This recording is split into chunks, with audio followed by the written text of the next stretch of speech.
Welcome to that spiritual, actual, factual answers to questions you're asking. You find them inside you, recite you, reciting the records. Akashic, we laughing, we drafting the passion through vary. It's time for that comedy, dramedy, all of the fanciest, catchiest acronyms. Listeners, listen, we traveling. Consciousness always unraveling. The reading you're having is mapping you back to your natural habitat. Abracadabra, it's magic, let's passing it. To top it off, the host, all the classiest. Now, what were you asking for? All of the answers? What? All the answers.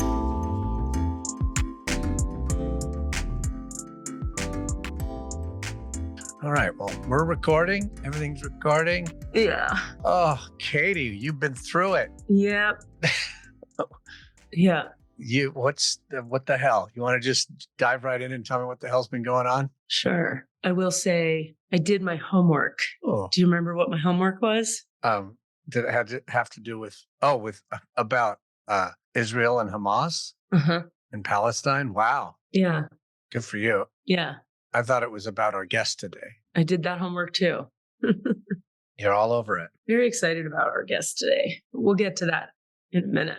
Meanwhile, you've been also doing family homework. Yeah. Do you want to share any of that? I mean, yeah. I think, oh God, there's so much to say there. My stepmother passed suddenly. Eric and I were driving through Utah and we were heading down to Albuquerque to see my dad and stepmother for Thanksgiving. And while we were in Salt Lake City on top of a mountain, looking at the most beautiful vista I've ever seen, for real, the text came through from my sister. My mom died. And we were just like, she's 10 years younger than my dad. She was the most in shape person I know.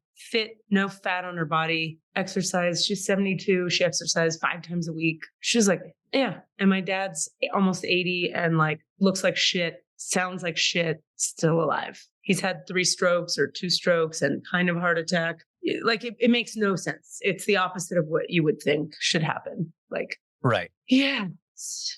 Just a sudden, just dropped. Yeah. And we had, it's been a lot, like organizing, a lot to organize, like the autopsy, the funeral, the cremation, people flying in from all over the country. Where do we do the service? What kind of service? Then there was a second service because she's Buddhist, and it's been a lot. It's been a lot. Are you still in New Mexico? Yeah, I'm going to be here till Thursday. That's why, listener, I don't have my excellent quality. I was so proud of myself before I went on this trip. I said to Cassidy, I checked in. Do I need to bring my microphone? We unscheduled a taping. We've posted a repost last week, whatever it's fucking called. Because then I was like, sweet, I don't have to bring my microphone. I'm not going to fuck up. I'm going to be prepared. Yay, we're all prepared. And then I had to stay an extra week. So I don't have the microphone anyway. Yeah. So yeah, that's fun. It's been really hard. I'll tell you the truth. Really good in a lot of ways and really hard in a lot of ways. You know how tragedy brings people together. Yeah. Like an uncle that I'm sure I've talked about on here, Andy. Yeah. You know who I'm talking about? I think I do. I'm staying neutral because there's some things about him that are famous. Yeah. Gotcha. Anyway, none of us have heard from him, seen him for 6 years since all the bad shit went down. He's your dad's brother. My dad's brother that he's either guilty of or not guilty of. And the family's a little divided on that topic. He sort of vanished and moved to Japan, hasn't talked to anyone, and then heard about this and got on a plane and came here. And we were all like, okay, hi. I mean, so that was wild. And we could do a whole podcast on that. Then there's my dad's other brother and his wife who live on the East Coast. And we haven't seen them in 10, 12 years, not for the same kind of reasons, just because life. 8 years, some long time. And they have trouble traveling and da-da-da. They were just like, hi, we're coming. They were just insistent, we're coming. Wow. My dad is the kind of person who's like, no. Yeah. You don't have to do that. And we're all like, yes, my sister and I. Anyway, so we're organizing this big thing and it's just been a lot of emotional ups and downs. And then of course I have emotional definition and my sister does not. So I'm officially more emotional than she is, but she amplifies my emotions. So I'm more and more emotional when I'm around her. Uh-huh. So it's just and then all my childhood stuff is up because childhood, his dad. Right. Yeah. Because my dad's being my dad. And then I have all my tools and I use them. I have an Airbnb a little bit away, beautiful part of town, happy I have my own space. Did Eric go back home? Eric was here for a week. He flew back. Oh, and you're going to drive back because you have your car because there's no way you're flying back. Right. And it's funny because he left all his shit here because I could drive it back. Uh-huh. So he flew home with like a teeny tiny backpack. Wow. That's just funny. There's no problem with that. I just thought it was funny. Yeah. Anyway, and so how did I learn about Israel and Palestine, which I'd like to kind of focus on more? I feel like I want to do there's so much I could say about what I'm like learning and aware of. And oh my God, from this week, it's like we either go the Israel-Palestine conversation or we go this. Do you have a thought? I mean, I honestly am ill-equipped to do the Israel-Palestine direction. I mean, I've continued to follow little bits and bobs, but I haven't done a deep dive on the greater context of everything. So, but if you feel drawn to jump into it, I'm here for it. But I'm intimidated and I don't know about that topic. So, all right. Well, I'll just say my sister is like very good at researching things like this and gets very interested in financial things about the world and wars and history and all kinds of stuff that I just avoid entirely. Yeah. So we went out last night just to bond and stuff and get some downtime together. And she filled me in on the whole history. And it was like, oh, okay. There's so much to say. It's huge, but I do feel better knowing more. I've realized that on this topic, what I want to do is hear like from 5 different people's perspectives who are well-educated, what happened, because there's so much back and forth over time that depending on who you hear it from, you're going to hear a very different story. 100%. Sorry. I also got a cold. Yeah. So it's going great, Cass. It's going great. It's killing. It's great. It's super. You sound beat. Yeah, I'm beat and I'm emotionally beat and I'm like coming out of being sick, which is great for me. Like I couldn't have spoken to you 2 days ago. So much pain in my throat. But anyway, so we'll come back. We'll talk about that more some other time. But it's been interesting, like all different kinds of like family information is kind of coming out, like things my stepmother said about me in a supportive, loving way that I had no idea she felt.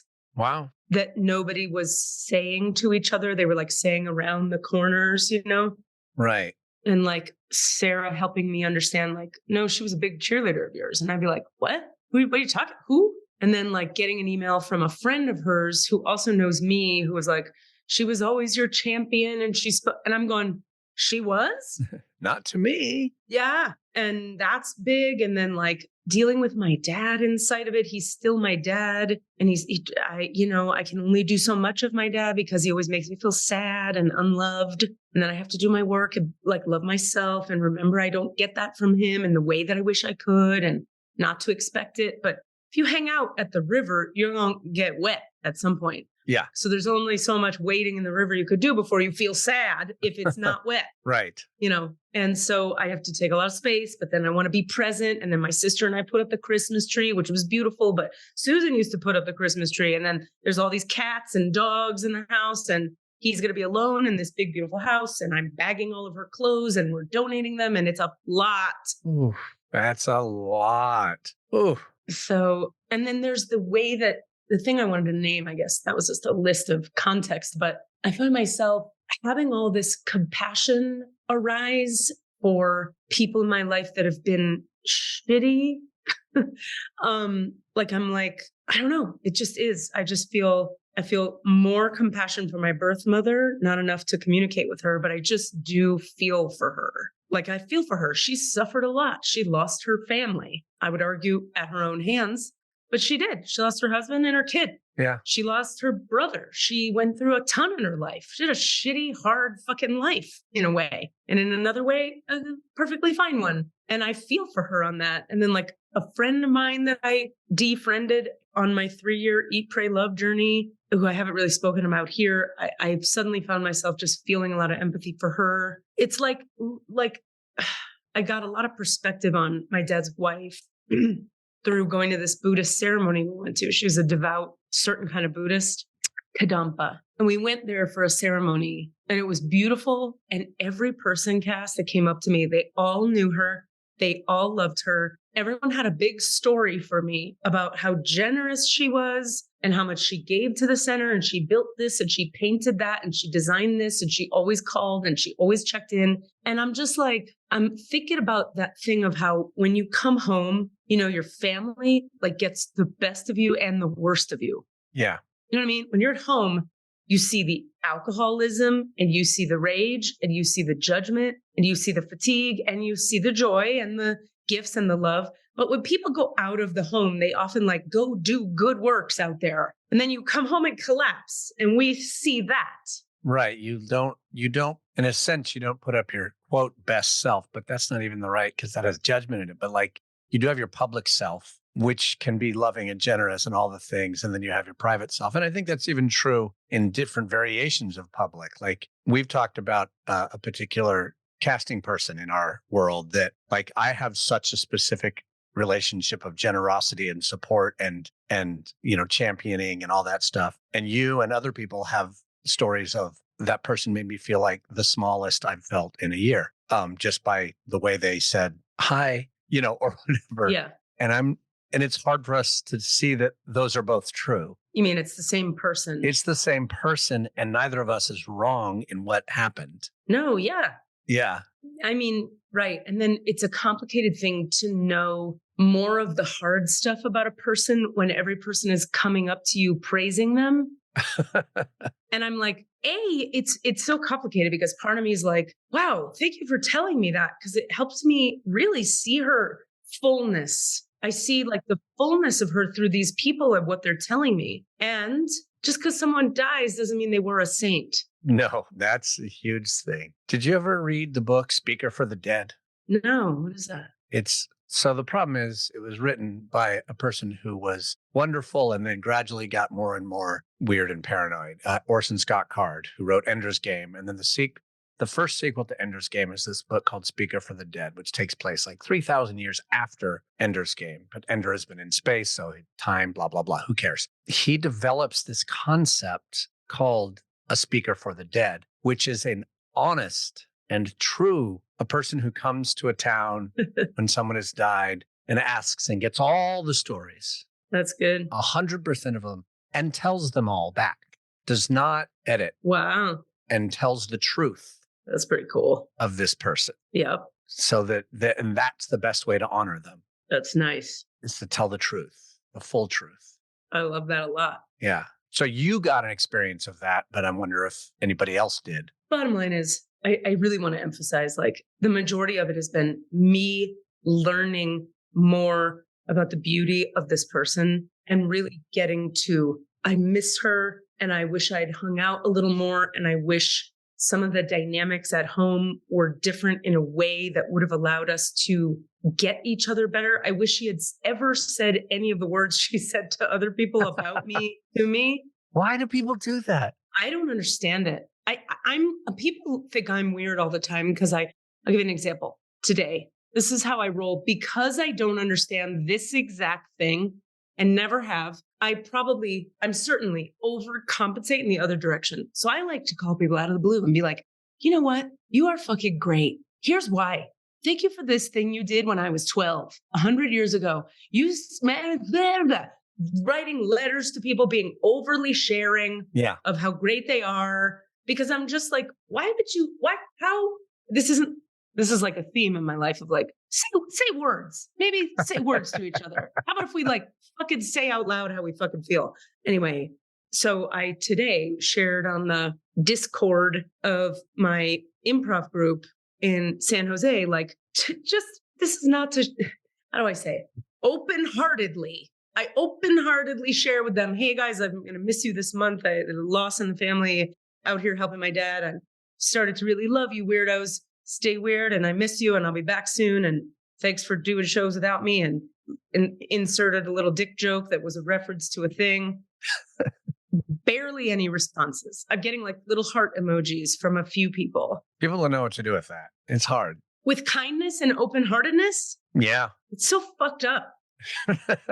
When I was in Access, one of the things they taught that was, I think, spot on, and to this point, my friend Meredith always really helps me remember this. She always boils it down. She goes, "You have to remember, Katie, in this reality, people don't know what to do with enthusiasm.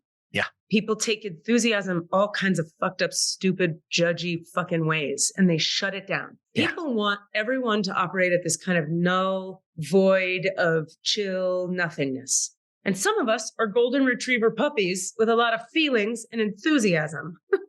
So it's a hard world out there with, if you've got emotional definition, and specifically if you have emotional authority. So I see you, if you're out there listening and you're not alone. And I just thank God for people who can hear it and hold it and just allow it to exist, because it's a hard place to be when you are exuberant and open-hearted and you just tell people the truth about how you vulnerably love them. Why the fuck is this reality have so much hard fucking time with that?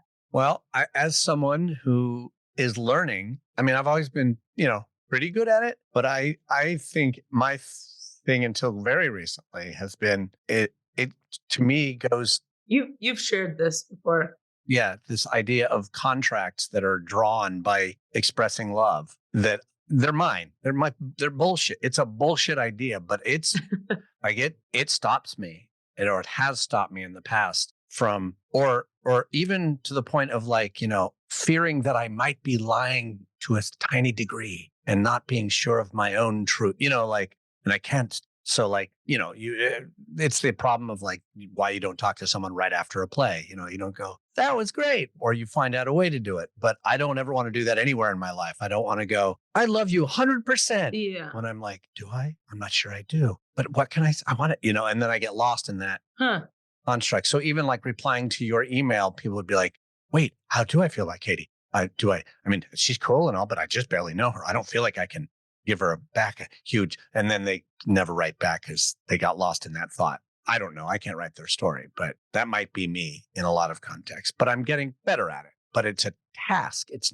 Doesn't come naturally. It is a conscious tasking I do. I'm going to write that person a letter and tell them that they are good and loved. It doesn't come naturally. Yeah. I mean, yeah, it makes me pretty sad. It just makes me sad. It just makes me sad that I don't know. It makes me think of another thing. I've probably shared this on here before, but I had a Akashic Records reader, the one who taught me how to open the records, woman, Lisa Barnett. She did a read for me once and she's like, "Oh, you're super ancient soul. You've been around a lot of times and you're really weary, aren't you?" And I went, "Can you say more about that?" She was like, "Well, you're weary of how many lifetimes you've tried to show people stuff about maybe don't bomb each other and peace is good and here's how to heal and we could laugh more, and you're just exhausted from lifetime after lifetime of, well, they still don't fucking get it." And I want to have perfect forgiveness for humanity. I want to have forgiveness. I want to be like, well, hey, they do the best they can with the tools they have. I don't have that yet. Yeah. I have frustration and anger that that humanity has such a fucking hard time, which brings us back. I know our guest is here and we won't go here today, but it's a nice segue for next week into Israel, Palestine, because getting a little more educated on it. I'm like, yeah, well, there it is again. Why do we keep trying? People suck. Yeah. And then I go, okay, well, I can't sit in that for too long. How do I get back to harmony, forgiveness, peace, showing up, giving because it benefits me to give. And because if you help one person, that's worth it, blah, blah, blah. But when you fucking tried a lot. Helping them patients, fuck them. Yeah, exactly. Yeah, no. So it's important that as a spiritual teacher, I guess, it's important. I want to really do a better job this year. This is one of my commitments of publicly sharing when I'm not spiritually fit, because everybody's not spiritually fit sometimes. I am not in perfect forgiveness of humanity. I'm pissed at humanity right now. I hold a grudge. Fuck you, humanity. That's where I'm at. Yeah. That's okay. And then when I feel like getting out of that, I'll do some work on it and I'll come back to yeah, that's how they are. Yeah. People are also good. And some of them are great. And Cassidy exists, and my cat and my dog are cute. And I love, and I can tell people I love them. But boy, yeah. I have nothing to add to that, so I won't. All right. Well, our guest is here. Let's see how this fucking goes. This is going to be great. Welcome to our shithole. No, I think it'll be good. He's cool. Okay, let's bring him in, and and then we'll talk about whether we know him or not. I do know him. I do. You know him? Yeah. Yeah. A little.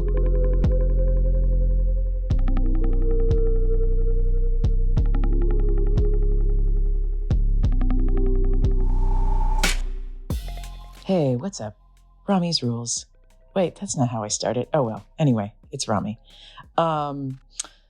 There's someone that I work with who I like a lot and who I have a lot of connection to, and who is younger than me. And I feel them in a state of proving a lot and not listening. And that bothers me, and it makes me prove and not listen. And so the thing that bothers me about them, I am also doing. What a surprise. And so now everyone's proving and not listening. Yeah, like I went to start to complain about them to myself. And I was like, oh shit, I'm doing that exact same thing. So anyway, I guess my goal now is to change that cycle and to start asking them questions. Because I want them to ask me questions, right? And but I'm not asking them questions either. And I'm not asking them questions because they're already telling me things about themselves. And so I'm like, now I'm done hearing about you. I want to talk. But anyway, the cycle is just a cycle now. So I'm going to try asking them questions and deeply listening and see if that helps shift the cycle to where the proving stops because their needs are being met. And that maybe my needs can get met too. And my proving, if they stop proving, I'll stop proving. So I'm trying to help them stop proving. And I'm also simultaneously going to try to stop proving. Rami's Rules. Hello again. Hi.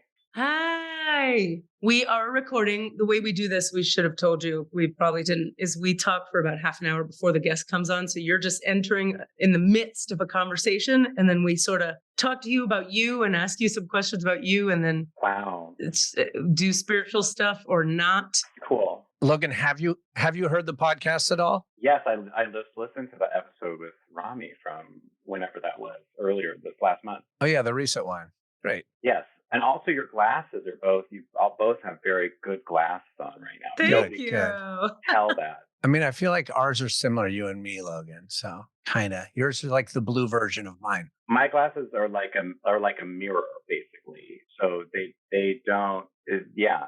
These are the only pair of glasses these are like my first pair of glasses. They're really cool. So like if I were to stand right in front of you in a perfectly balanced way, it would look like you were wearing my glasses because I could line up my frames with your frames. There's some deep spiritual lesson there. Absolutely. And lots of people are just kind of like, wow, like I like your glasses today. And I'm just like, it's the same glasses that it's always been. It's just a different light. And you are seeing new. That's cool. Anyway, I haven't seen either of you in a really long time. Okay, you gotta help me. I feel terrible because I'm like, I love Logan. We did that thing. What thing was that thing that we did? So we worked at the Bay Area Playwrights Festival, and that would have been in 2016. And it was a reading of a play called Non-Player Character by Walton Goss. Of course it was. Thank you. Yeah, and you were completely fabulous in it. You didn't have very many lines, but you show stealing as always.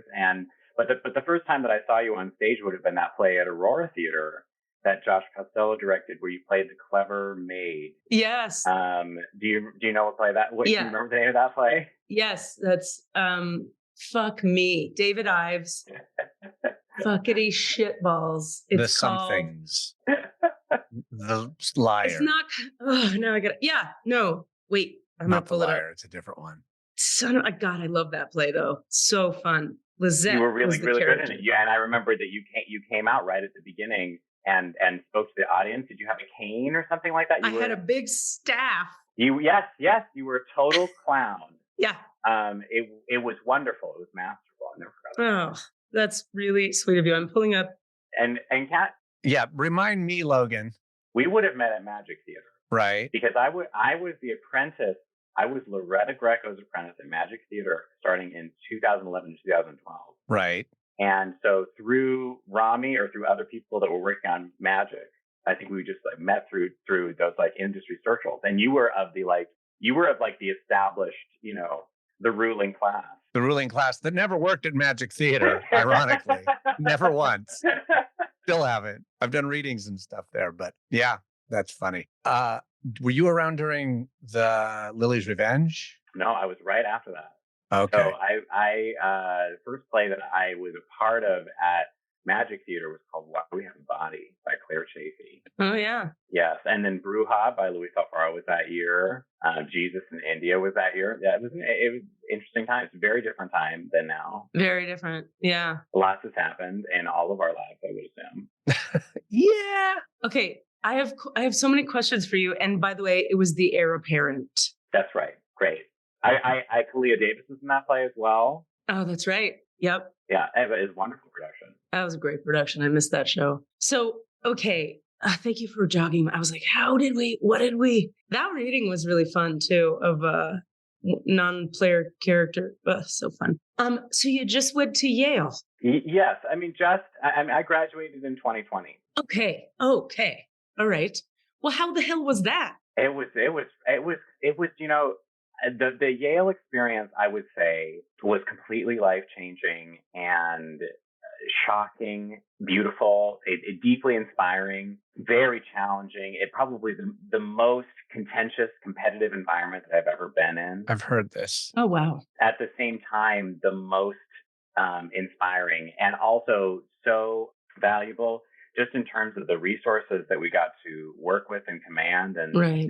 It was such a disruption to my life. And I use that word disruption in the positive sense because it kind of really shook up my expectations of what I was capable of. Wow. And the type of media that I want to be able to work in, and I went in with a very specific expectation of what I was going to be accomplishing in my career. And I think because of that and all of those opportunities to work on a much larger scale, and then also everything that's happened with the pandemic and everything that has changed in the last couple of years, I'm in a much more expansive and chaotic place, I think, as far as what my trajectory as an artist is going to be. And I feel an intense sense of excitement and mystery around that. And it was a wonderful experience, and I wouldn't change anything about it. And particularly with the productions that I got to work on, which included Shakespeare and working on weird video game stuff and some film stuff and new plays and then an opera.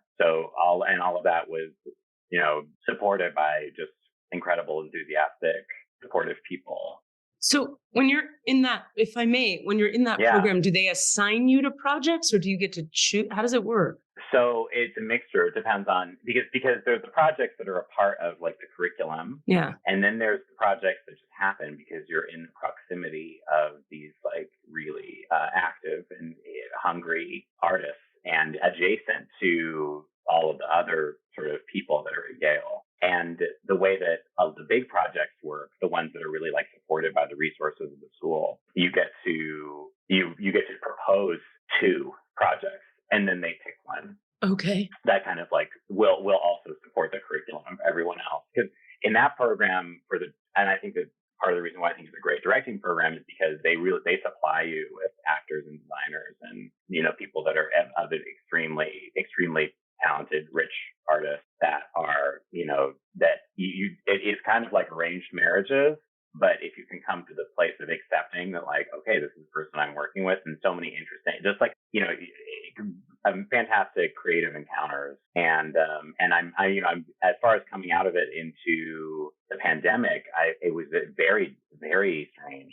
And because I was inside of this, when we were there at that time, it was kind of like being in a nunnery. And like we had 6 days a week of classes and rehearsals, and we weren't allowed to leave the campus at that time without having the signed permission of faculty. I mean, not even on the weekends. Wow. Why? Like you were in military school? Yeah, why? Yes, absolutely. Just because they wanted to know your physical location. They wanted to be able to just make sure that you weren't going to miss anything. You weren't going to miss any appointments. And, they don't want people taking work in New York City and, which inevitably happens anyway for people. But you really kind of like lock into this. Wow.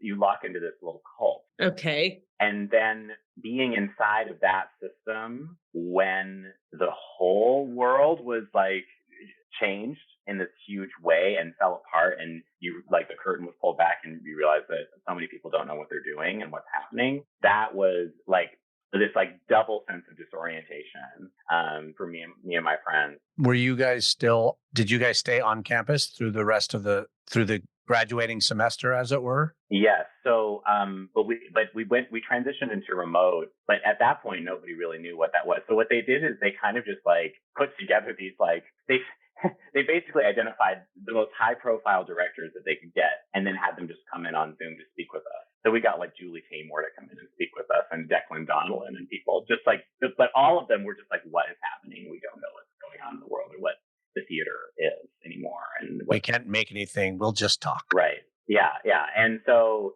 but other than that, I was just like sitting in my apartment playing Animal Crossing. Like it was a very strange time. And then a friend of mine who also I'm originally from the Seattle area. And so and that's where my parents are. And I realized I was like, well, I can't exactly exit this program into like a job. I have no idea where I would even try to find that right now. And so I moved home with my parents. I drove across the country in 3 days, and that was in May of 2020. So there was like hotels were not really feeling safe, and so yeah, we like drove across the country. A collaborator of mine, and then I was living with my parents, and that was my first time that I like lived with my parents since I was in high school, which ended up being.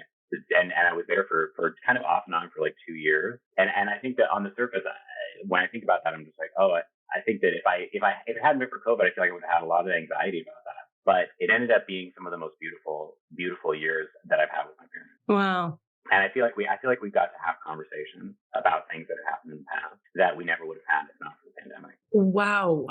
So yeah, so I was doing that, and I didn't really know what to do that summer. Typically, I have worked with a theater company that's outside of Seattle in my hometown of Kent, and we partner with the city of Kent, and they give this theater group that I work with in the summers a warehouse for free, and then we do performances and installations and plays in this warehouse. Wow. And so I have a lot of like connections from that, but I didn't, we weren't going to do anything with that. So I was like, I will work at the food bank, because there's a lot of people that's where, they needed some people to help, lift boxes out of trucks and stuff. So I'm in the middle of doing that. And then some of my colleagues that work in the political sphere there were just kind of like, hey, like, we know you're an artist. Like, we have a little bit of money right now. Would you take some money from us and maybe make a little art project about stuff that's happening in the town right now? Would you take some money from us? Yeah. And I was just like, okay, great. And so I actually, from going to work at food banks, got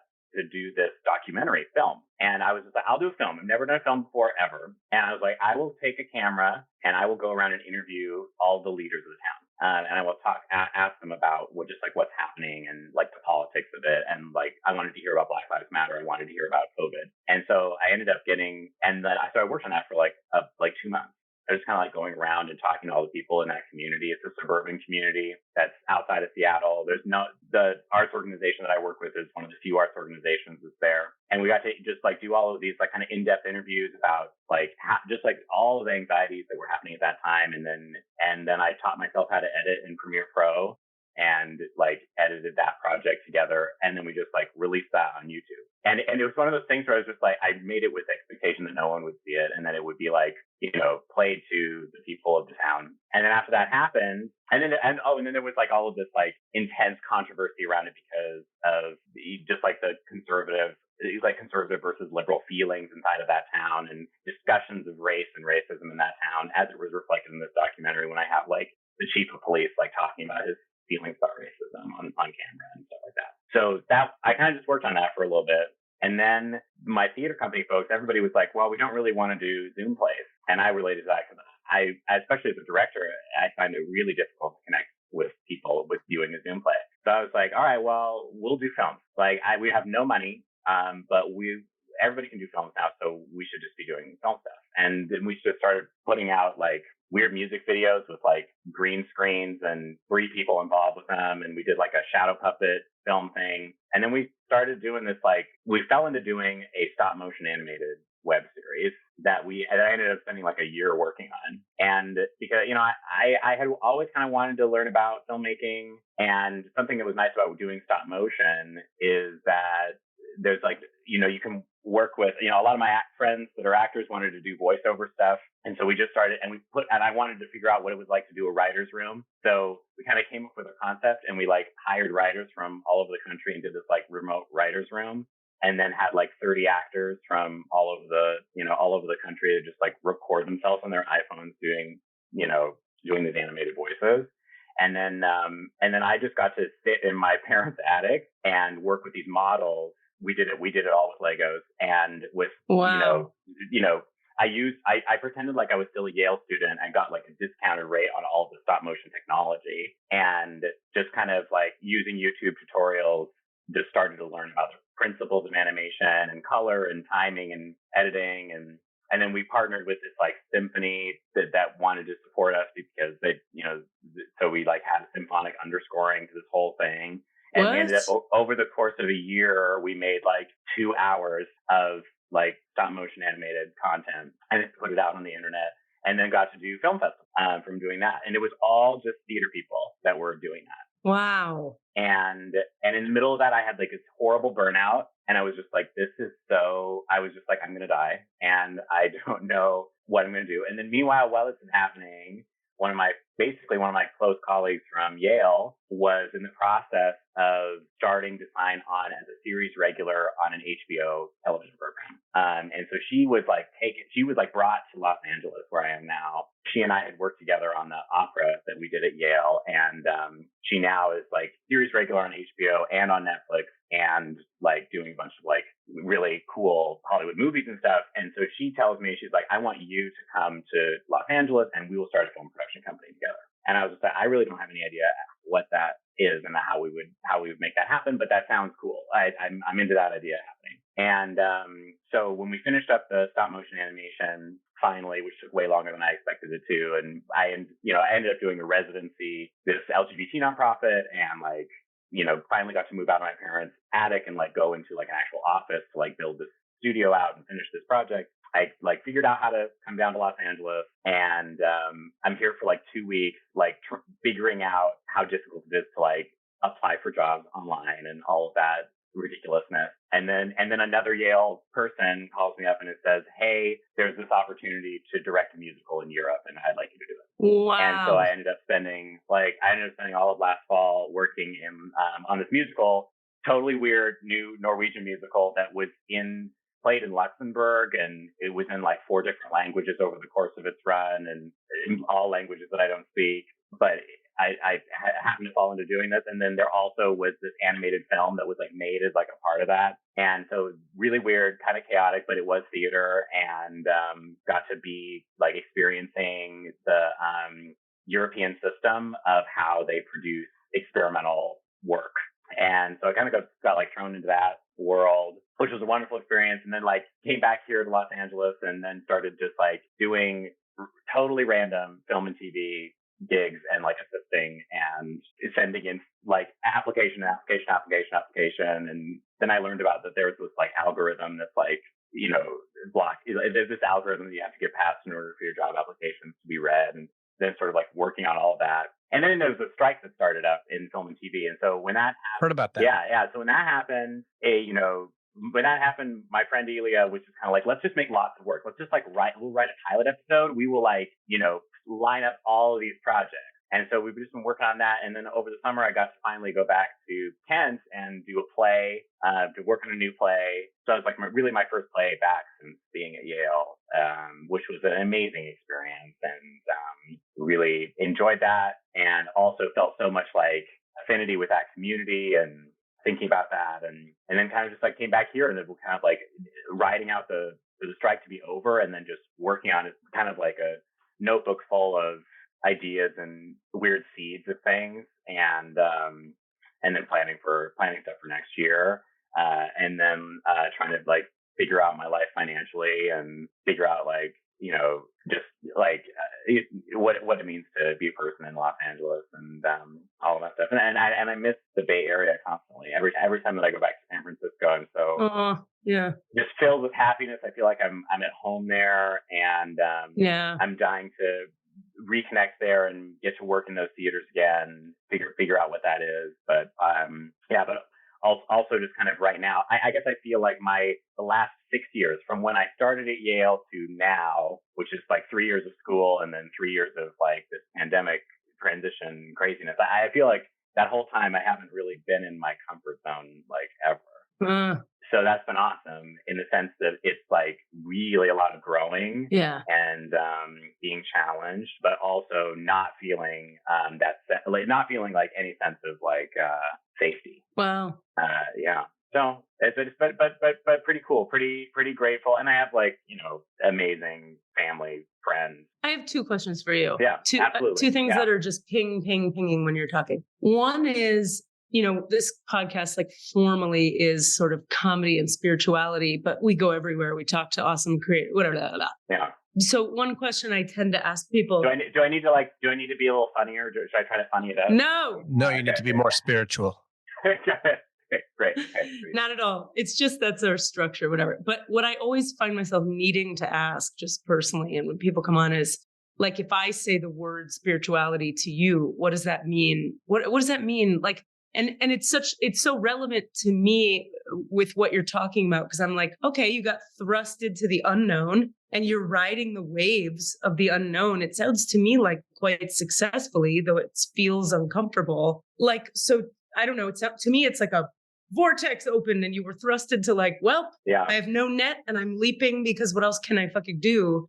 What do you have a sense of a connection to I don't know, anything at all? What does spirituality mean to you? Yeah, I mean, I feel like it's it's not something that I consciously think about a lot in terms of just my personal going through the world, but I will say that it in some way it keeps occurring in my work, in the stuff that I'm been attracted to. And I'd say that particularly this year with the play that I did at Theater Battery, which is a play called Deep Purple Wiggle, which is about the questioning of identity, but really about our connection to the universe. And the set that we built for the play was a pool of water. Whoa. And this and I don't know if either of you have worked with pools, like plays that are set in pools. No. But it was an extremely moving experience.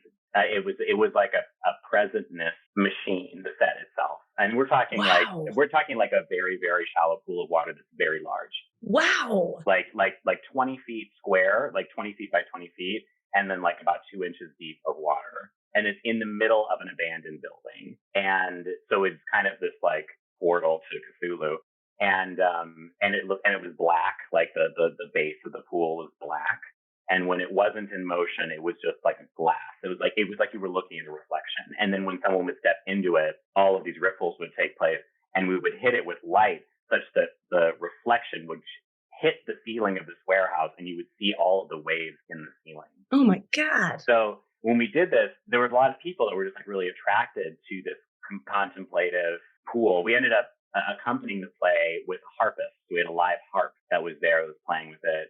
And then we had basically a local coven of witches heard about the production and came and wanted to do a full moon ritual there. And we did that, which was a beautiful, incredible, just moving experience. experience. And then we also had a drag show there, and then a dance performance. What didn't you do there? We didn't like let audience members swim, like get into the water or anything like that. We had safety tutorials and everything, and the drag show happened in the pool too. They splashed around and yes, love it. yeah, and we're talking death drops into this water, like I can only my imagine. God.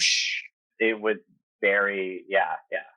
Have you seen Cirque du Soleil's O? Yeah, no, I've seen footage from it for sure, and we were definitely pulling from some inspiration. You have to see it. I know Cirque du Soleil is sort of like this commercial thing It's now. incredible. I love Cirque du Soleil. You have to see O. You have to see it, particularly now that you've done this project. I want to tell you all about it, but I won't, because you need to have the experience of being in the room. It's shocking. It's not a far drive. You're in LA now. You can just shoot over to Vegas. Yeah. Anyway, so that's one example, but I would say that, like, a connection to unknown is really feels very big for me right now, and also in general, trying to practice a sense of patience, and that's part of the reason why I wanted to do stop motion, and also to learn. I think just, again, bigger theme over several years is just that when experiencing something that feels discomfort, or something where it feels like I don't have the answer, that feels like, for me, the moment to actually stop completely and to wait inside of what that uncomfortable sensation is. Yes. And allow for the answer to emerge from there, as opposed to artificially generating an answer. Okay, now wait. I gotta pause you. You because you're okay. Now you're talking about There's three things I want to talk to you about. Now you're talking about point 2. Remember, I said I have 2 things for you. Right. Okay. Point 2 is everything you've said since you've started talking sounds to me like, so there's a system that I study and teach quite deeply that's called human design. I don't know if you're familiar with human design at all. Not at all familiar.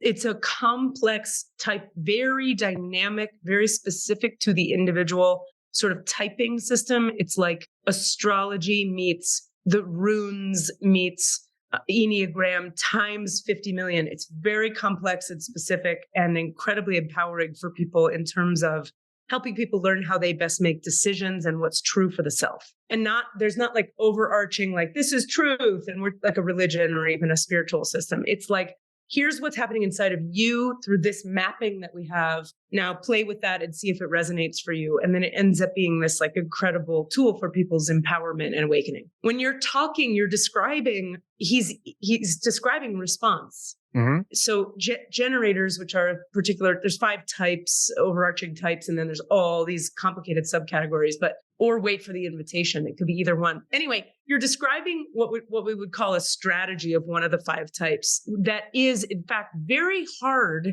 for most humans to decondition enough out of the conditioning of the world to function from, right? We all think, like, just as you described it perfectly just now, what we have to do is like, nothing's happening. I don't know what to do. Let me artificially create something to happen so that I can fill the void and not be uncomfortable in the unknown.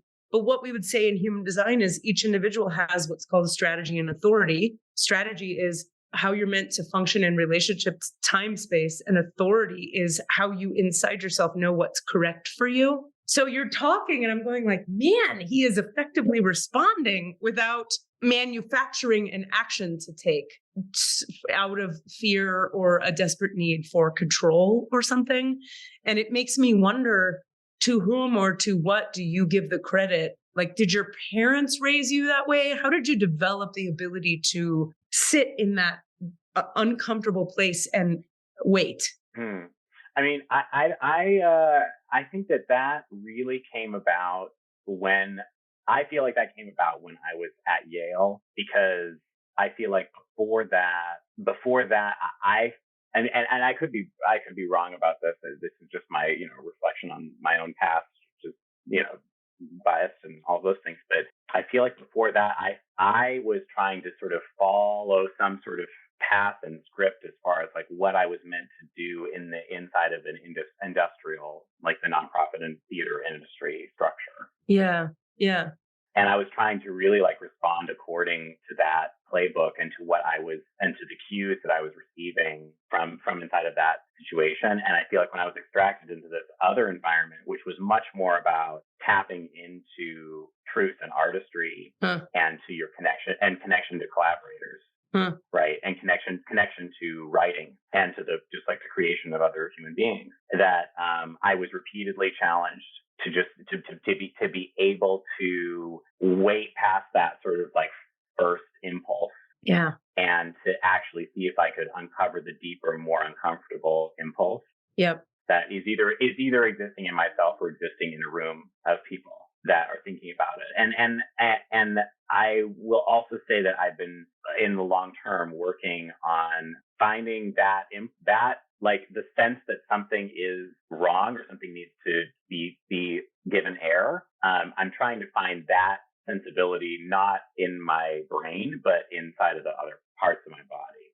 Yeah, that's the deal. What do you do to facilitate that for yourself? The movement from the brain to the body? I think that my internal narrative, it has to shift from trying to direct and in like never thinking about trying to direct, but really just thinking about like listening and viewing. If that is like the core action of the core place that I'm in, and challenging myself as to whether or not intervention is necessary. Right. In the giving of a direction. Yeah, it's good.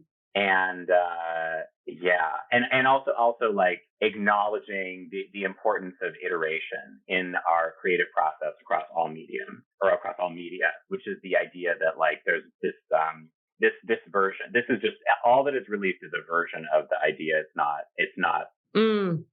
like philosophically. At least I can't think about it like end product. It's more like this is a version. I think when doing stop motion, which was a lot of times that it was just myself doing it, but sometimes I would have a collaborator in the room or someone on Zoom. And what was beautiful about the process is that you could spend an hour on Zoom with an actor and you could record 5 episodes of their character's arc with, and you'd have everything. You'd have all of their take of that work. And then it was about this process of taking that voice work and then painstakingly creating the movement of the character's body and the framing of the shots around them and what's happening with the other characters. And then I could spend 3 hours working on, like, if you were going to give me a sentence of a character's line, I could spend a couple hours working on the animation of that sentence and then get to the end of that and watch it back multiple times and then have to make this kind of decision in myself of like, okay, I can either live with that and allow that to be what it is,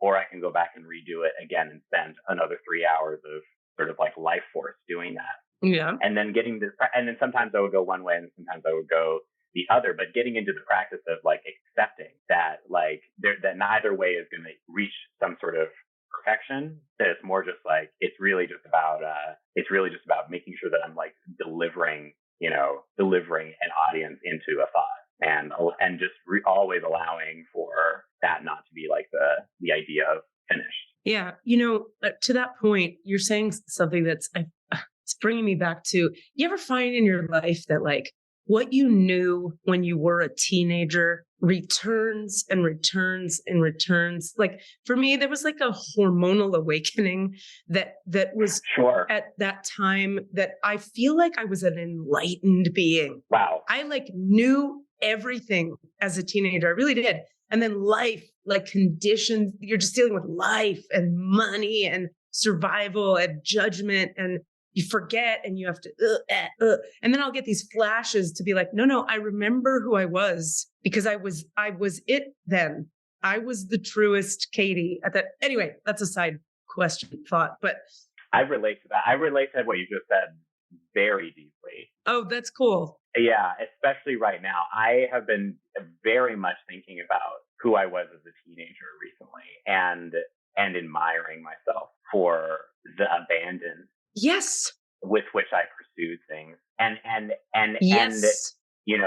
And looking back, I don't know if did you act in high school? No, college. Cassidy, did you act in high school? Oh, 100%. That was my whole identity was, theater kid. Yeah. I mean, so I acted in high school And I also played music. I was in the orchestra as well. And I just very recently was just, again, like getting to spend time with my parents and at their house. I got to look at recordings of myself as a teenager. Okay. And I just had, and it's one of those types of things where I feel like right after that happened for a couple of years, I would have been mortified to view that. Right.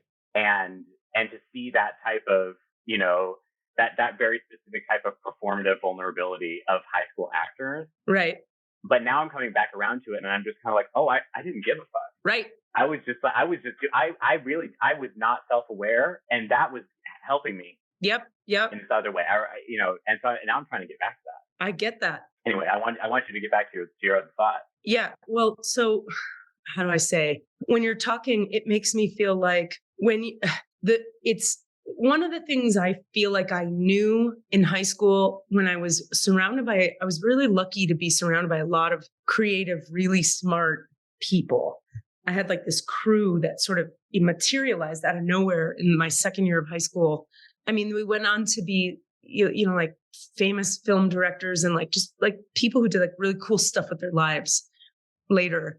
What I knew then was that there was something about artists that to me felt like it was the most true thing you could do or be, because in order to create art that is really transcendent, I think we have to live in the unknown and in the question. We have to stay in the energy of question. What is this moment? Let's play with this. Let's play with that. Then you've got to integrate play. Then you've got to bring notions that come from some mysterious, you could say spiritual other dimension into form. But so you've got to use metaphor and poetry to do that, because you can't be too literal, because then that kills the ephemera of it.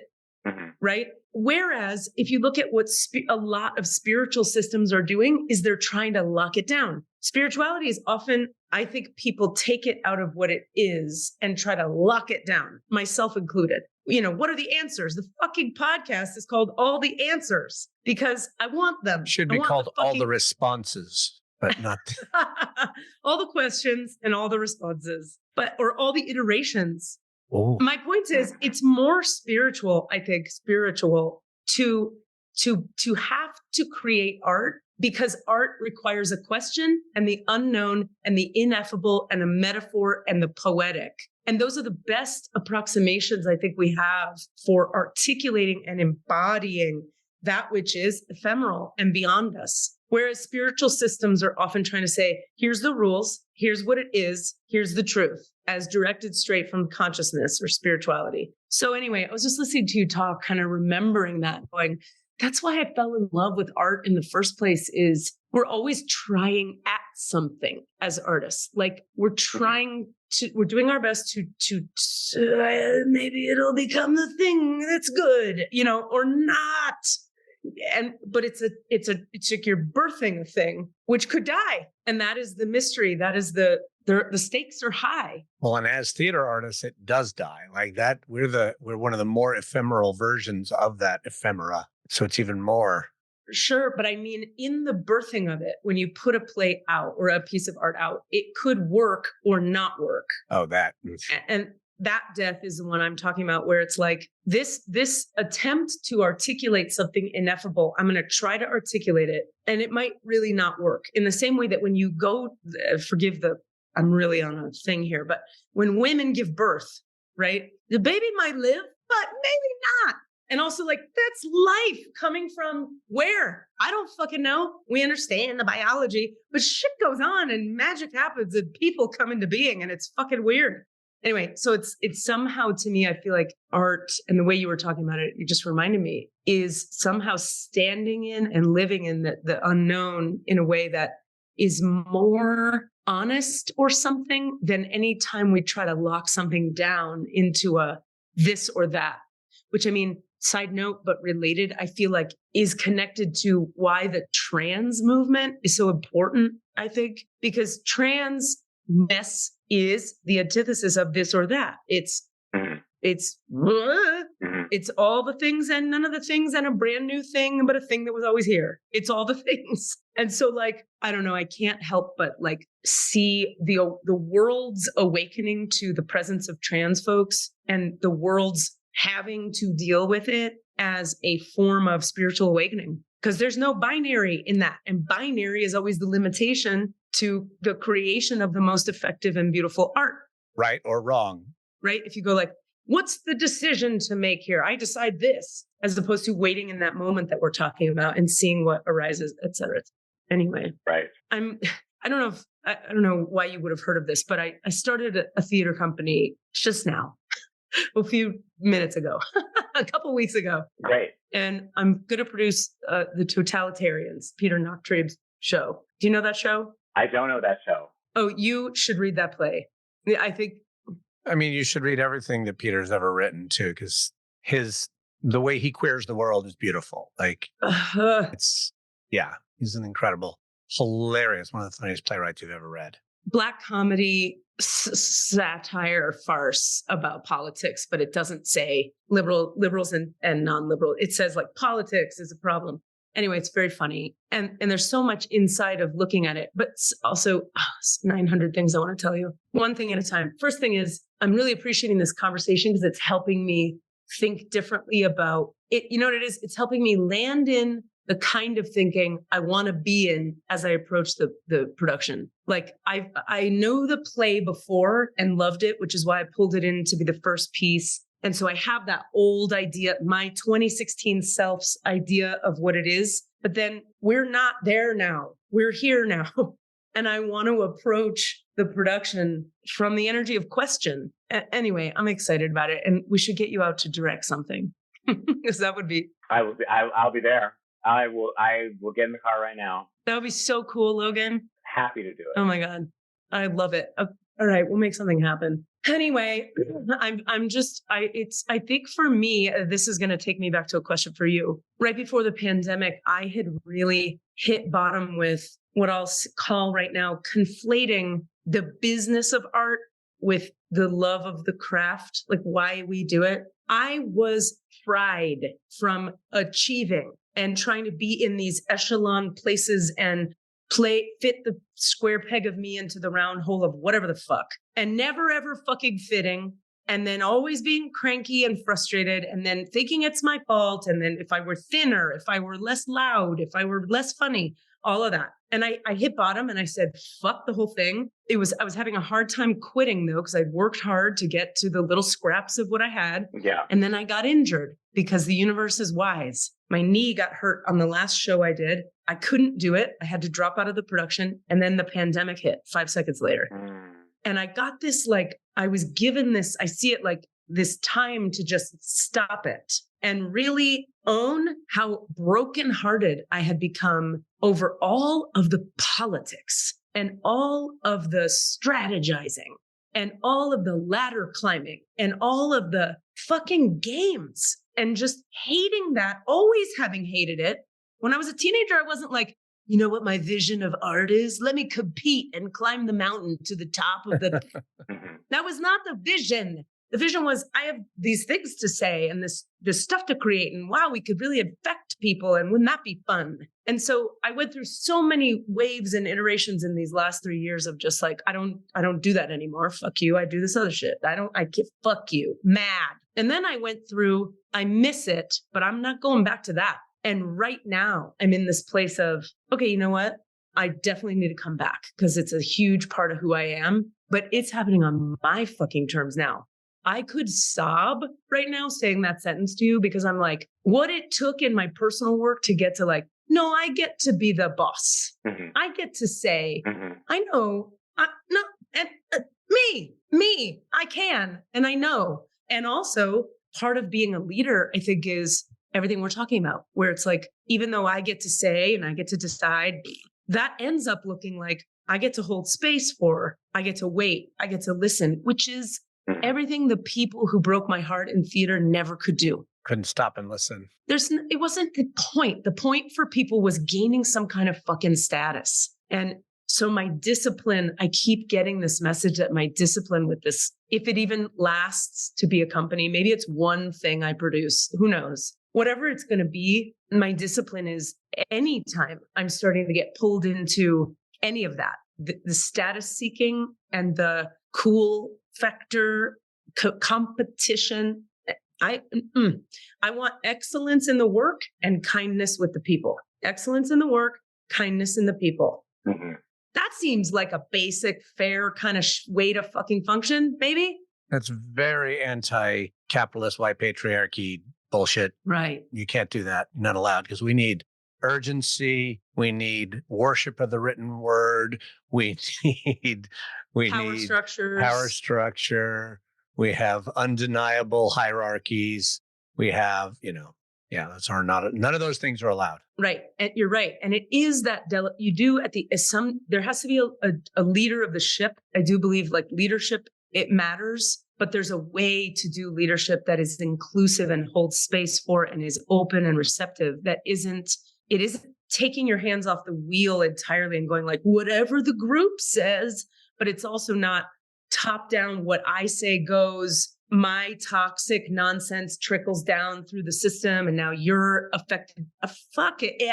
And it feels very daunting, but also like, I wonder, and this is where I want to come back to you, ask you a question, Logan, which is like, I'm like, do you ever feel like, how do I say, it feels daunting, but it also feels like if I feel like I'm at a point in my life where I'm like, the only choice left is to be 100% true to truth.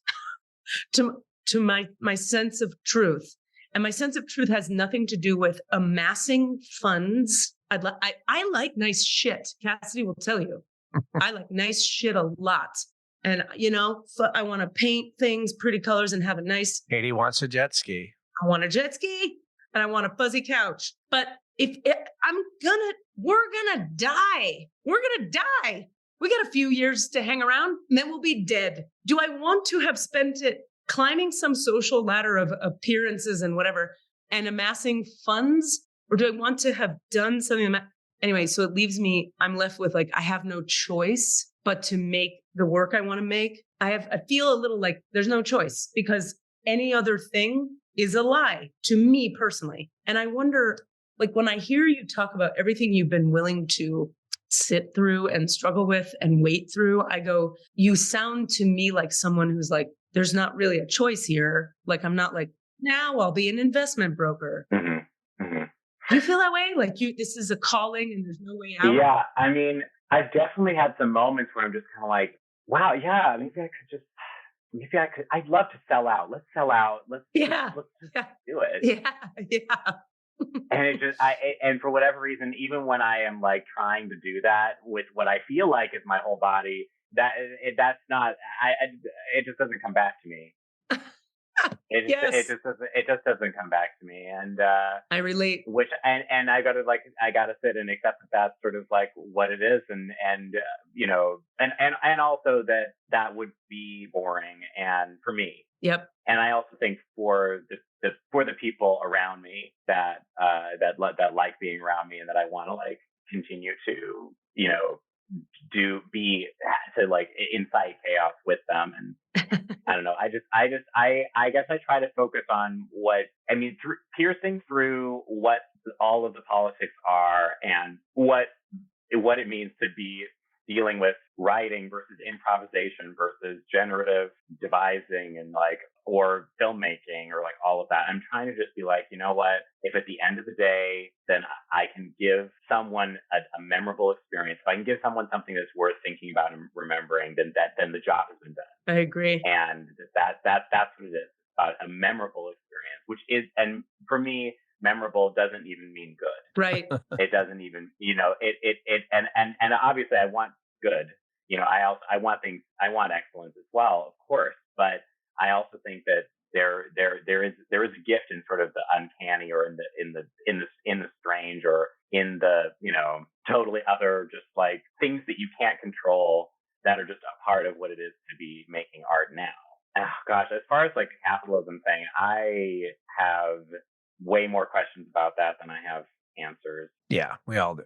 to give about it. I mean, I am so like, just kind of trying to find that balance between being able to survive in a way that I feel like is humble and comfortable and respectful of the planet, and also be excited to get up every morning. I have a question for you.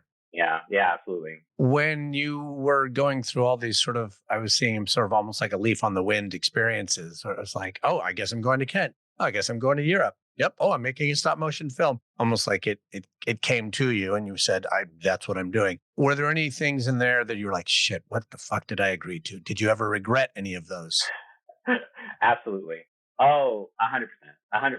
And I'm not that. I mean, I'm not talking just moments. Were there any full regrets? Like, nope, that one, no. I would say that I would say like there's elements of it where it's just like joyfully I can say that like I did that then and I'm so proud of it and I don't need to do it again. Yeah.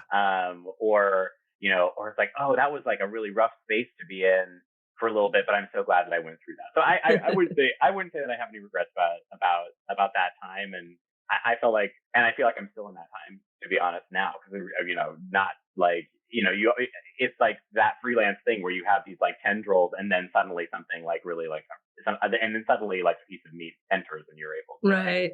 Yeah. focus on that for a bit. But yeah, I mean, I would say that it's just lots of different experiences of having to cope with despair, and also with the trying to find a way to roll with and embrace and love through the negativity that others might be going through. Yeah. And the unhealthiness that other people might be going through. Right. And just like acknowledging how many things are not within my control. I mean, I think that what stops me from really thinking about theater a lot during this time is just that how much I know from sort of like being a producer and being a director, particularly in a space where there's not a lot of other theater happening, is that I can even to generate belief inside of myself, I have to be able to generate belief within like a group of 10 other people, and then in a group of 100 other people, right, and then maybe 1,000 other people, right, and to be able to encourage all of us to be able to get up out of bed and to enter the space, right? And that's something I feel like I'm still relearning how to do, because that fire has to start inside of here, and it has to feel like a belief, and I feel like I learned so much, some things that I need to now unlearn, which is just like you learn the editor that comes in and says, right, that's not going to work. That says, no, they're not going to show up, or just like, this one isn't going to work. And you have to find a way to work with that voice. Yep. Which for me in the pandemic got really strong, right? That voice saying, no, it's unsafe. No, that's not going to happen. Right. Or no, this is too risky. And so trying to find like the right balance of that. And I also feel like I got told so much through the pandemic and then into now, which is this idea of just like, you can't do anything right now. You can't do anything right now, so you just have to wait. And that has been really interesting to try to like figure out how to live day to day inside of that. Right. Right. Because I don't want to live in the future. I don't want to live in when this is all resolved. Right. Or that sort of feeling, because I could die tomorrow. Right. Right. Like, that can happen. And I don't want to have any regrets if that's the case. I want to be getting up every day and doing my absolute best, and then reminding myself that I'm taking care of myself in that way. And I think that one thing that I've come up with, certain members of my family, or just like people that are from a different mindset or from a different generation, is that, in comparison to before I went to Yale, these years have been my poorest years of adulthood, just financially, right? Yeah. And that, dealing with that strange paradox of like, wow, but didn't you go to the most elite institution in America? Right. Don't you have a master's degree?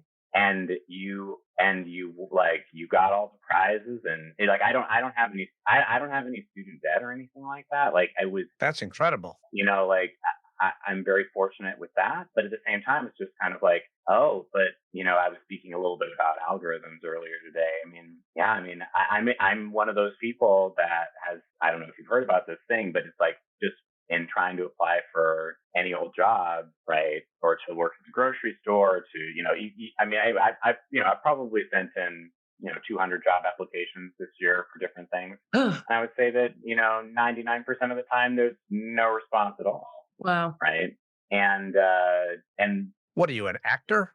I know, it's just so it's very humbling. It's very humbling, and to anybody who might be listening to this, it's just kind of like, oh my gosh, like I'll go to such and such school, and that will be like the golden ticket into the stable career of my dreams and fame and all that stuff. That's not true. That's simply not true, because it's still theater, right? Yeah. Yeah. And, something that I'm really searching for right now in Los Angeles is to find, I've done this like sort of, I have a portfolio of film work now that's accumulated from the past couple of years, and a lot of theater work that I have to show that is stuff that I would feel is like very professional and very, I'm very, very proud of that work. But, to other people looking at that and their feelings about what that is or what that isn't. Yeah. Right. There's just so much about that you can't control. Yeah, exactly. And to be able to accept that and,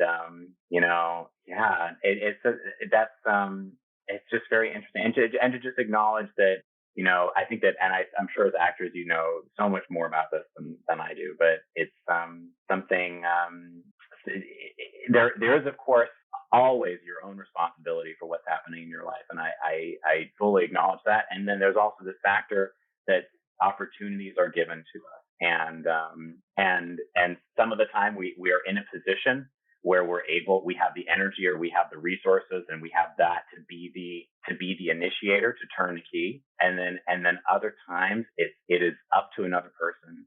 That's right.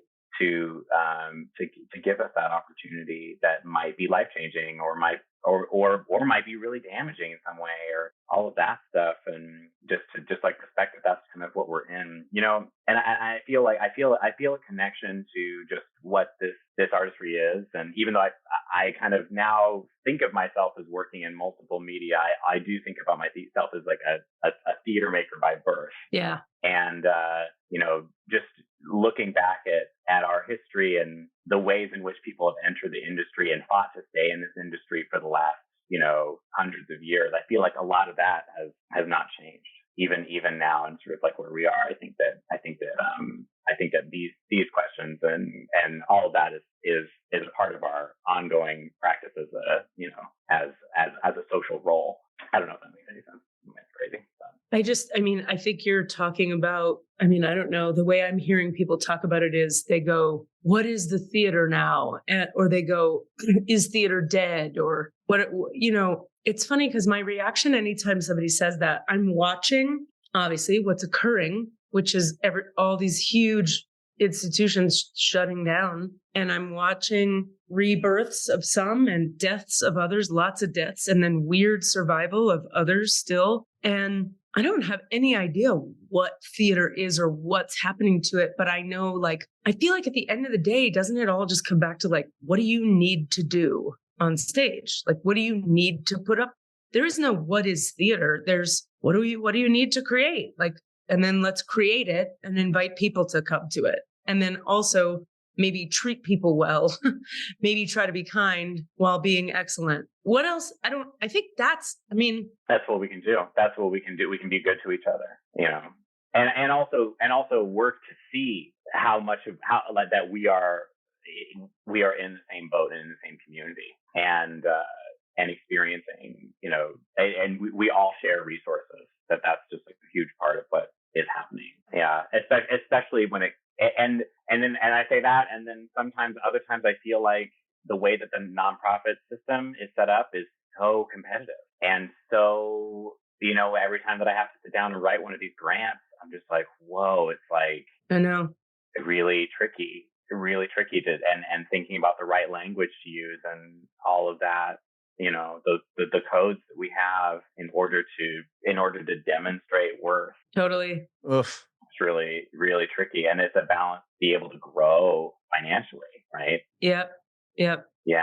Mm-hmm. Mm-hmm. I know. We're right in the middle of like filling out the forms to become a nonprofit. And I always said, I'm like, I'm not going to do nonprofit. I'm going to figure out another way.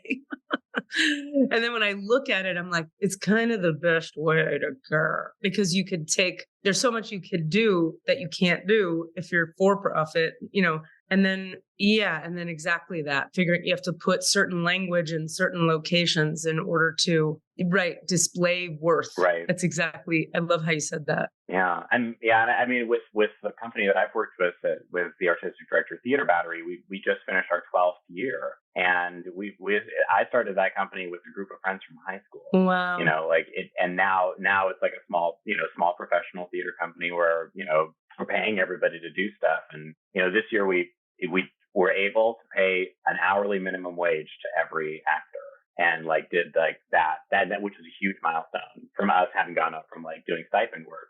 But what we've also realized is that even though we don't pay rent on our space because it's donated to us, even though we don't pay rent on the space, we've reached a threshold where the amount of grant funding that's available for our kind of region, we're at the upper limit of that threshold. And so there's where is up from here, and how would we get there when we don't know any millionaires, and it's just kind of what that community is. And then I personally sort of am reckoning with how much time would I need to invest there in order to sort of facilitate that fundraising process, in order to sort of keep that vision growing, or to think about the idea of sustainability of an institution, or all of that stuff. And so it's like a slowly approaching crossroads that I feel like is there for me to be able to deal with running a small company. But I know for right now, I'm just grateful that we were able to even have a show and be able to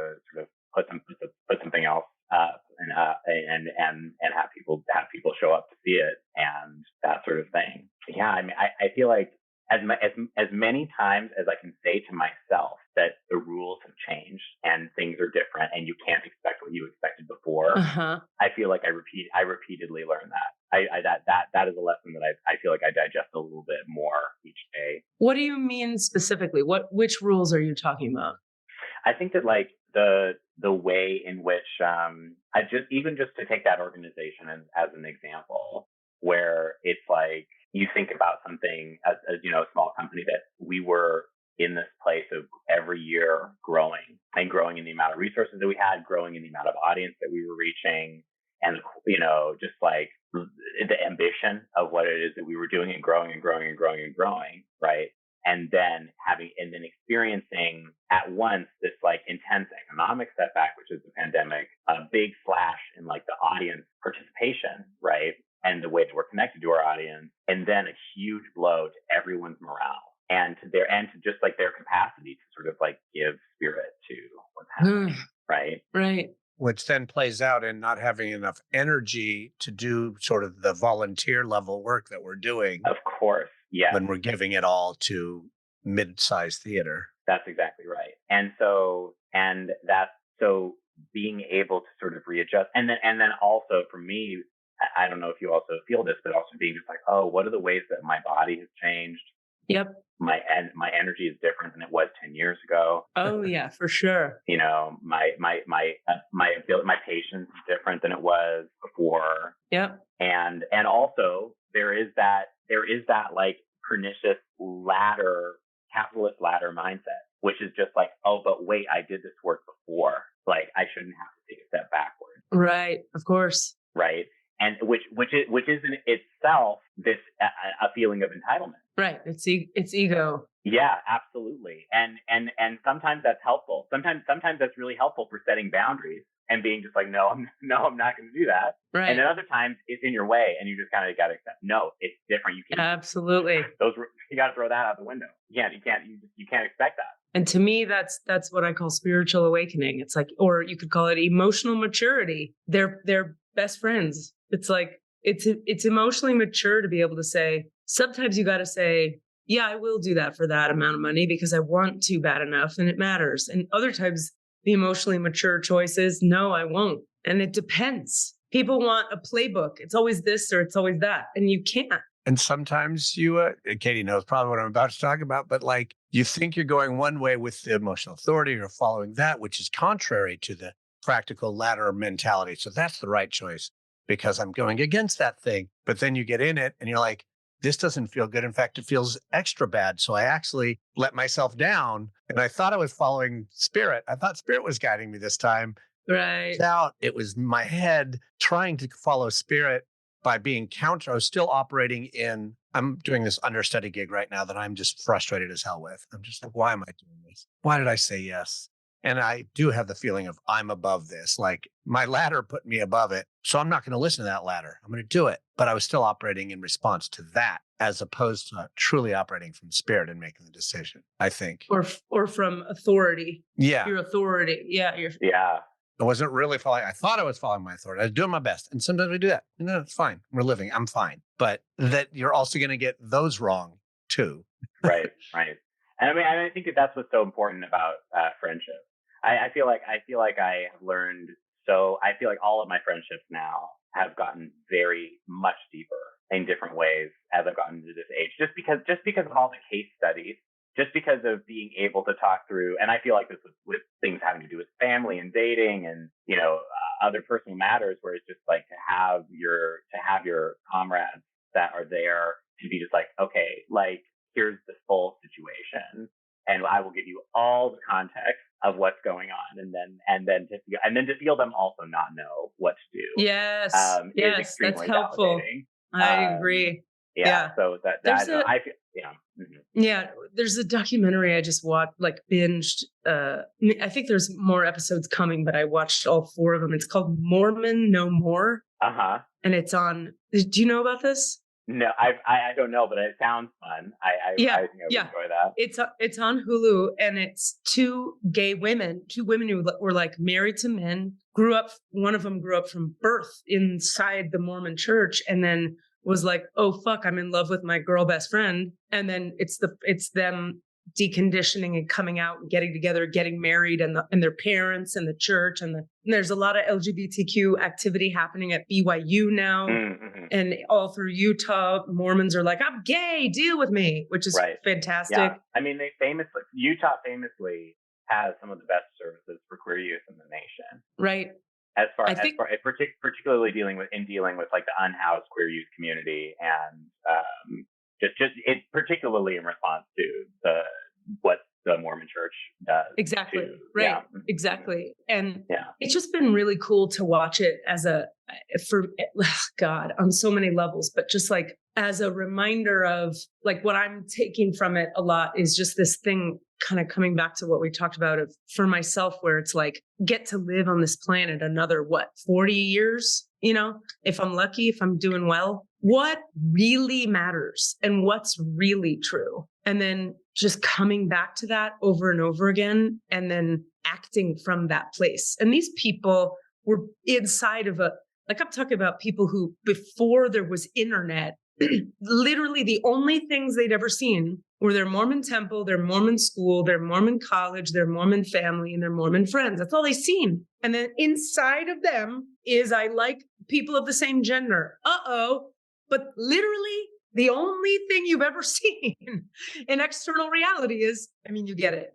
So just the bravery it takes to break out of a system that is that cemented in your being. They interview one of my most touching episodes. I won't tell all the details of it, but there's a young gay kid in the Mormon church who goes to a pray the gay away fucking camp or something, led by an ex-gay Mormon man who is the counselor he's like a counselor. He has a degree in counseling, and he takes these young boys out to the woods for these experiences that are supposed to like decondition them out of their fucking sexual feelings for men. Long story long, difficult stuff to hear about, really good stuff to hear about. And the counselor, 40 years into doing it, leaves his wife and comes out and is like, yes, so it didn't work. My bad. And in his wake are hundreds of boys who have since then had to go through years of therapy to undo what this one guy did.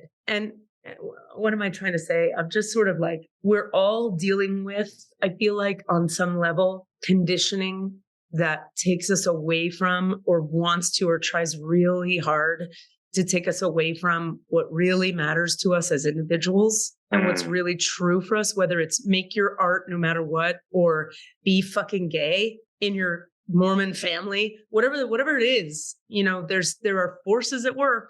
Call it, it's all the forces: capitalism, patriarchy, racism, sexism, misogyny, darkness, shaitan, energy, vampire, whatever. It's all there, just messing around. So like, it takes so much fortitude, though. That's what I'm loving about the documentary, the fortitude it takes these women to, as you said, as you get older, it's like, do we have the fucking energy anymore to push that boulder up the hill? And then somehow you find it for a day or a week. And then you're just like, do I have it anymore? And then somehow you find it. You know what I mean? Yeah, absolutely. Yes, very much so. It's fully inconsistent and unreliable. And such is the mystery. Mm-hmm. I am so glad you came today. At Logan, I could talk to you forever. I unfortunately have to hop off and wrap up for today. But is there anything that you would like to tell our listeners? Like, come see this thing or? Well, I guess my one plug would be if you're interested to like watch the stop motion animation that I worked on with my company, you can find it on, either through my website, loganellis.org, or through YouTube. And the title of it is Lego Harry Potter and the Transgender Witch.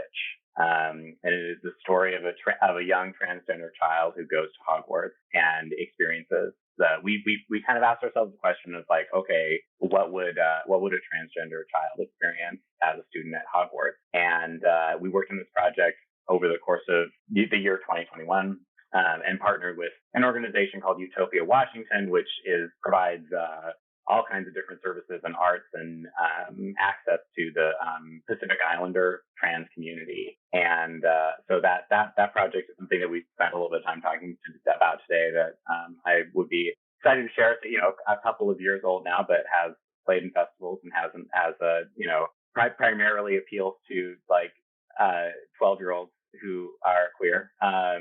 Oh, nice. But if you would enjoy that, then there's that, and then otherwise, I guess we can just look forward to our next theater collaboration and invite everybody to that. I can't wait. Awesome. So let me say it again, loganellis.org. That's ELLIS, Logan spelled like Logan. Yes, correct. All right. Well, thank you for being here, Logan. So good to see you. Well, thank you for inviting me. I'm thrilled. Yeah. Yeah. We'll be in touch. Keep doing your work. Let's do a play. Thank you very much. Thank you. All right. Bye. Bye. Bye. Thanks, Logan. What a sweetie. I love that guy. Yeah, that was really nice. He's so smart and he's so thoughtful about creativity. I always got that from him working with him on that one thing. He's someone who is just like thinking quite deeply about everything. Like we were just doing a little staged reading of a Aaron Loeb comedy, and fucking A, he just took it so deep so fast just with his being and with the kinds of questions he was asking. Nice. And I just love an artist like that. I love his willingness to just say, how do I learn to do this? Now, in order to do this, I have to learn how to do this. Right. I have a lot of admiration for that because that is something that I would like to see in myself. I hear you. So I'm thinking about that now. I'm inspired by that thought. That's cool. Right this moment. Yeah, he inspired me with thought as well. That's really, I agree. I feel that way too. Cool. Well, thanks for talking, letting me vent at the beginning here today. I appreciate everybody listening and all you guys who listen. We love you a lot. And this is such a labor of love right here, what we do. And just you guys listening. There's nothing. If Cassidy and I are just farting at each other in the wind, it's kind of fun. We could do that anyway. It's all right. Yeah. Cycle with you guys when you send questions and when you ask stuff and when you want to talk. For me, it's everything. So yeah, keep sending questions and feedback and whatever you have. Anything. I asked on the last intro if people would just send us for fun. What are your favorite episodes from the last 170 episodes? I love that.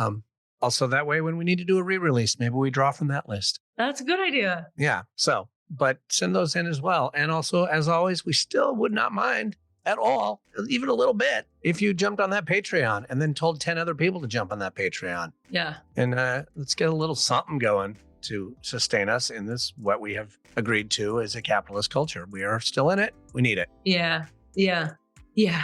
And I'll include the GoFundMe for the theater somewhere in this, wherever you're seeing this or hearing this. They should look for like Google, go to GoFundMe and then look for Third Line Theater. 6 Line Studios. Fuck. That's me. I'm Third Line. So here's a way to do it. Just go to sixthlinestudios.com and there's a window that pops up to contribute if you're interested. Boom. There you go.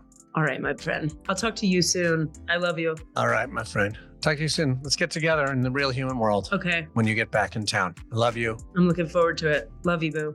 Bye. What are you asking for? All of the answers? Say what? All of the answers? Yeah, all the answers. Hey guys, thanks for listening. We'd love to hear from you. Please email us with your questions so that we have questions to answer in the Akashic Records. Our email address is allanswerspod@gmail.com. That's allanswerspod@gmail.com. And if you'd like to find us on Facebook or Twitter, it's @allanswerspod, @allanswerspod. Thank you. Yes! Welcome, first year witches and wizards, to your new home. Flibbity dum dum dum dum tip clip. Mixed and edited by Desmond McNeese for We Mixed It, LLC. Go to whatsoundsawesome.com. Wizards, witches, in Hogwarts.